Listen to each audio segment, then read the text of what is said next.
So welcome friends to Sweet Nectar. So today I will explain to you about mantra. What is a mantra? What is the power of a mantra? What is the science behind mantra?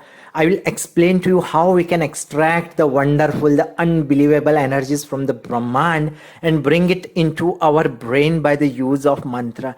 I am going to explain to you about the Om mantra, its advantages, its science. I am going to explain to you about the relationship between mind, brain, soul and Brahman, the universe. And I'll back it up with a live test, live EEG test, which is performed on a person, and we will check his brain waves once he begins to do meditation. And I'm going to explain to you about the science of the Bhagavad Gita shlokas. I'm going to share with you an image where you will get exact details about the Bhagavad Gita shlokas, which shlok we should chant at which particular time. So I'll give you that image as a bonus. And apart from that, I'll also provide you information about how Sanskrit language has great effect on our brain. So all these things are coming up on this video. So stay tuned to this video till the very end. And if you have not subscribed to my channel, Sweet Nectar, then don't forget to subscribe it.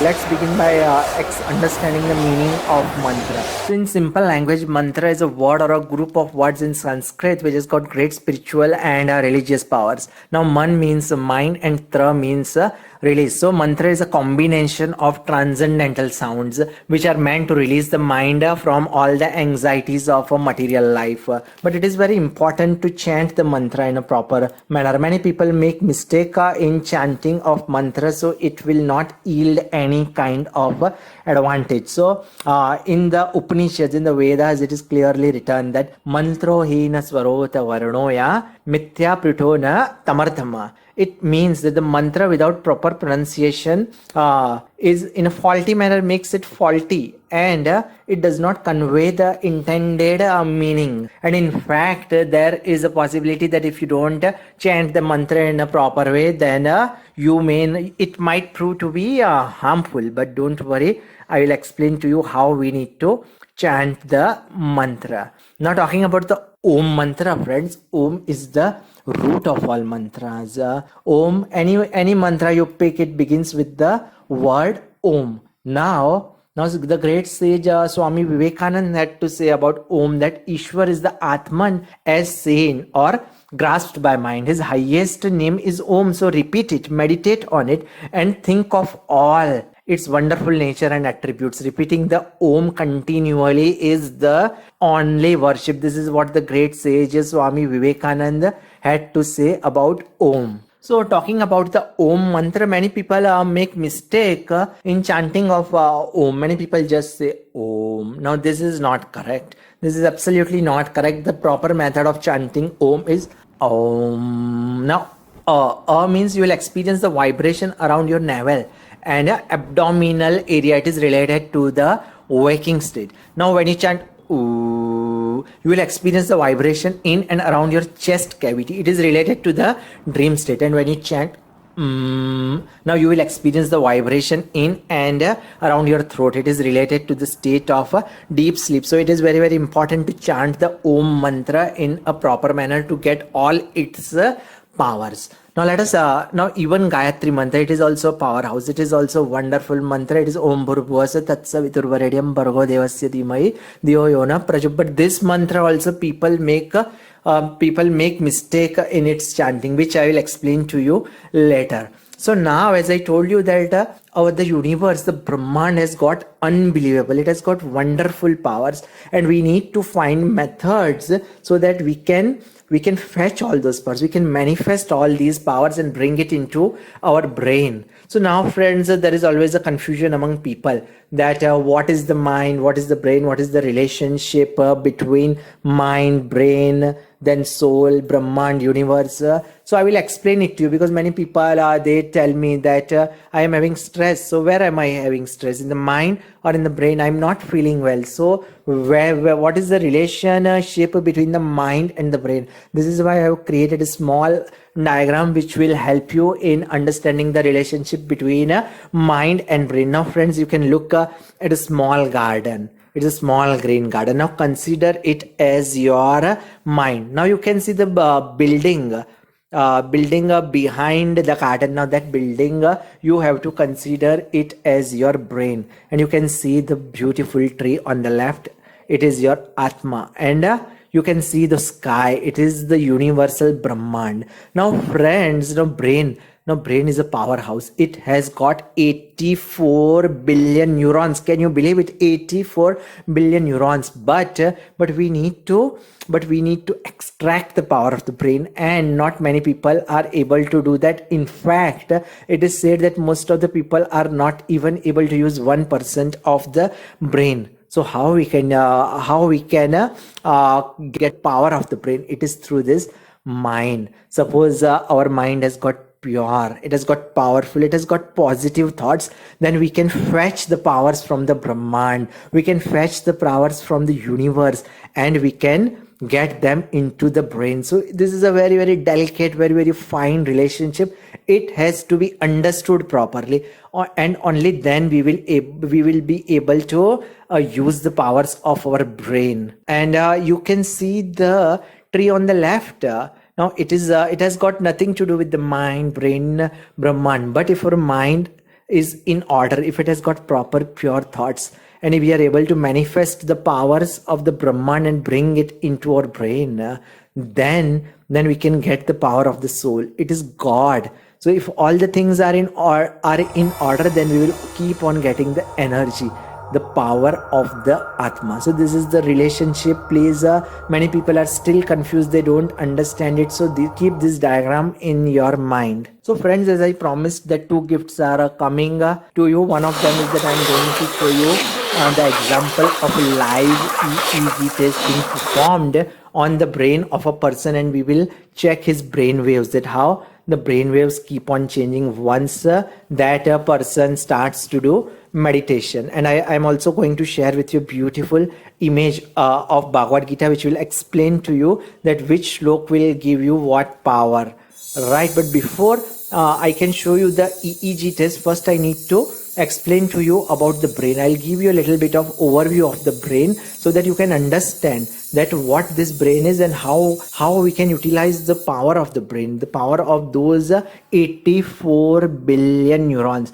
Now our brain has got, friends, around it has got 5 brain waves. Friends, the first brain waves we will talk about is gamma brain waves. Now they operate around 40 to 50 hertz. Now gamma brain waves are the fastest of brain waves and relate to simultaneous processing of information from different brain areas. It was highly active when in states of universal love, altruism, and higher virtues. So now second kind of brain waves are beta brain waves. Now they operate around 12 to 30 hertz. Now they are high frequency waves. The beta brain waves, they are involved in logical thinking, and it is they are involved in accomplishing tasks, socializing with people, and they are generally generated when we are doing regular work. Suppose you are going to the office doing your work, or a person is or a lady is doing a regular work at home, then their brain is in beta waves. But because this is a repetitive thing, a repetitive method of doing work, it often results into stress and depression. Most of the people who are in stress, depression, they have any kind of disease related to mind or brain, they are into beta state. Now third kind of brain waves are alpha brain waves. Now alpha brain waves are slightly slower. They operate around 8 to 12 hertz.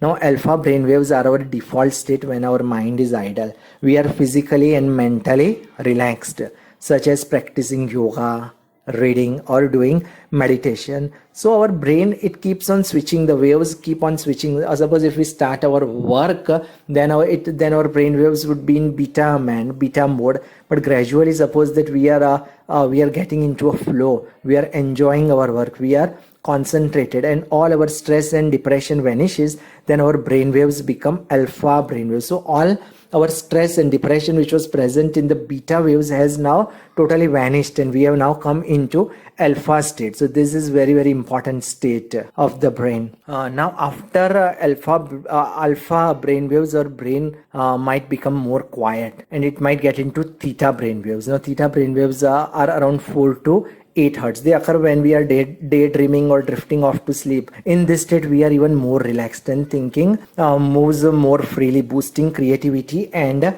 intuition. Now, people who are going into meditative states, they get into theta waves. Now, let us take an example. Suppose you might have heard about, say, Albert Einstein. Now, he was a wonderful scientist. He gave us a theory of relativity. E is equal to mc square. So, do you think that his brain would be in gamma waves or beta waves, during which he would have made all these inventions, discoveries? No, his brain would have gone from alpha to theta waves. This is the time during which he would have made all those inventions, made those discoveries. So most of us, we are not even able to reach to alpha state. Our mind keeps on flickering into beta waves. So we are constantly into stress, depression. So once we get focused, once we start doing meditation, once we start chanting mantras, our brain will also gradually start getting into theta state. So now, friends, we will talk about the last brain waves, which are delta brain waves, and their frequency is even less. It is less than 3 hertz, 3.5 hertz, and these beta waves are generally found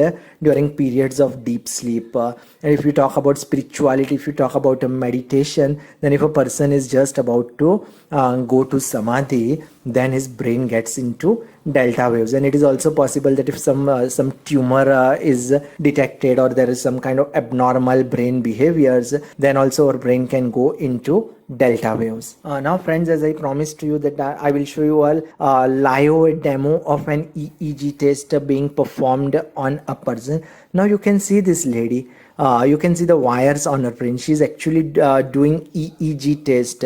Now you can check the brain waves of that lady. There is an irregular pattern. You can easily see that. And now she is doing deep breathing.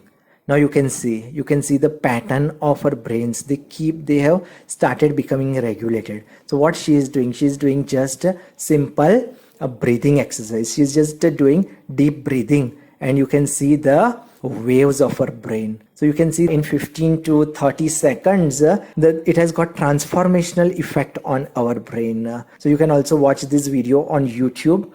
Now, friends, as I told you in the beginning, the power of the Om mantra. Now this Om mantra has got absolutely wonderful power. Now, the population of our country is 130 crores. So can you imagine that if 130 crore people at the same time chant Om in a proper manner, then what kind of effect it will have on the universe? Suppose that even an enemy comes into our country, then that enemy will run away.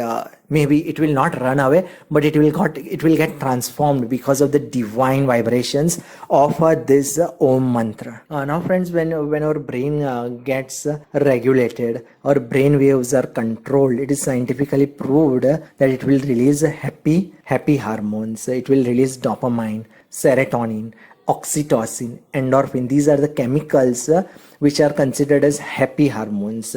So when our brain is regulated, when our mind is peaceful, when we are doing mantra chanting, then these happy chemicals get released from our brain. Now, friends, I will explain to you one last thing about the brain, so it will give you a very clear picture that how stress and depression happens into a person. Now, our brain has got a chemical called amygdala, and there is a prefrontal cortex in our brain. So suppose that amygdala becomes little bit larger, then amygdala will start having control of the prefrontal cortex, and it will result into stress and depression. Suppose our amygdala starts taking control of the prefrontal cortex, and now it can result into a fight or flight reaction in our brain. So what is this fight and flight response? Now what happens is that some people, they get so stressed, so fatigued, their brain waves increase, and they are not able to handle the stress. So what they do is they are willing to fight. I mean, they do some abnormal activity and they somehow come out of that situation, or they give up, they just run away. And these are the situations which will result into abnormal acts like committing suicide, or killing other people suddenly. Other cases like this have gone up a great deal right now. And suppose now our brain waves are controlled. Now our brain waves are generating alpha waves, theta waves. Then we will have more control. Our prefrontal cortex will have control over our amygdala. And in this state, we are more controlled. We are in focus of the situation. The situation does not control us, but we control the situation. Suppose if you are interested in cricket, then you would have heard about MS Dhoni. Now, whenever MS Dhoni goes into any kind of tough situation, he is facing any tough challenge, then he does not get into the fight or flight response. He does not go there and does some kind of heroics. He just stays there. He stays focused and he is willing. He absorbs all the pressure. So what happens is that he is in control. His prefrontal cortex is controlling the amygdala. So friends, I hope that you are not losing track of this topic. Our topic is that we need to get the unbelievable powers of the universe, unbelievable powers of the Brahman. We need to get into our brain. We need to manifest those powers. And how we can do that? We can do it through chanting of mantra, because mantra is scientific, it is powerful, and we can also do it with meditation. And that is why we saw that live EEG demo. So friends, I told you in the beginning that I will give you an image of Bhagavad Gita, which will explain to you that which mantra, which slok you have to chant, which slok you have to speak for which problem you have. But before that, as we discussed in the beginning, that I will tell you how people chant Gayatri mantra in an improper manner. Now Gayatri mantra is Om Bhurvasva Tatsaviturvaredyam Bhargo Devasya Dhimai Dhiyo Yoda Prachodayat. So in a way, a person is requesting Gayatri Mata to give him light, to give him enlightenment. But what some people do is instead of saying Dhiyo Yo Naha Prachodayat, they say Dhiyo Yo na prachodayat. So what it in fact it means is that Gayatri Mata, don't give me light, don't give me enlightenment. So it is very, very important. You have to understand the meaning of the mantra and then chant it. Otherwise it will be of no use to you. So now talking about, friends, Bhagavad Gita. Now you know that Bhagavad Gita is the mother of all the Ved, mother of all the Upanishads. In fact, it is the mother of all literature. Now in Bhagavad Gita, I came across a beautiful image and I was shocked. So I thought that I will share it with you. Now you can see that it is showing that suppose we are having this particular problem, suppose we are facing from depression, we are facing from confusion, then we can pick this chapter and this shlok. And suppose we are facing from a fear, then these are the chapters and these are the shloks which you should chant, which you should understand. So you will get more confidence, you will get more control over your problems. So what I am going to do is I will just send you this image. I put up a Google form. You just write your email and send it to me, and I promise that I will send this image to you. So as I told you, friends, that it is very, very important to chant the mantras in a proper manner, to understand the mantras. So I have created different videos for Krishnastakam, Madhurastakam, and Pandurangastakam. I have created these videos and I have put it into my YouTube channel with meaning. So you subscribe to this channel, so you will get access to all the videos. And now, friends, finally I have discussed with you about mantra. I have taught you about the relationship between our mind, brain, soul. I have tried to give you a little bit of insight about our brain waves. We have also seen the live example, the live EEG test of a person who is doing just simple deep breathing exercise. So now finally I'll just tell you a little bit about the Sanskrit language, because all our shloks, all our mantra, they basically are in Sanskrit language. So now as in English language, you see, I mean, there are just 26 alphabets, but in Sanskrit there are 46 alphabets. And even in one of the schools in UK,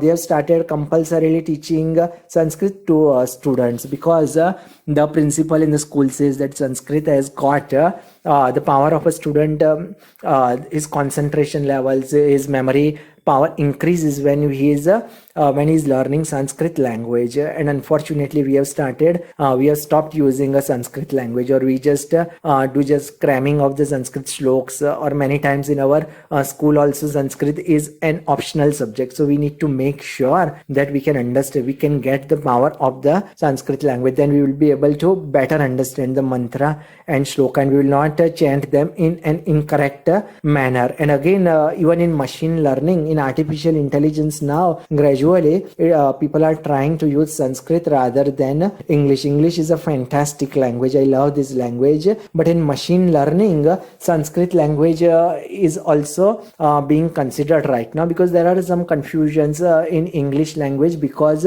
the number of alphabets are quite less. For example, suppose that we are telling the computer fill. So now it will find it very, very difficult whether it is FEEL fill, FILL, and suppose it is bad, then which bad, BAD bad or BED bad. So it is very, very important that Sanskrit is a wonderful language. I request all of you to understand it a little bit. These are all the things which I told you. But if you ask me that what are the key takeaways from this video, then I will just tell you that you should chant mantras, you should chant Om mantra, then you should do meditation, you should understand the mantra in a proper manner, you should understand the science behind it. And one another thing which I would like you to take is the relationship between the mind, brain and soul. So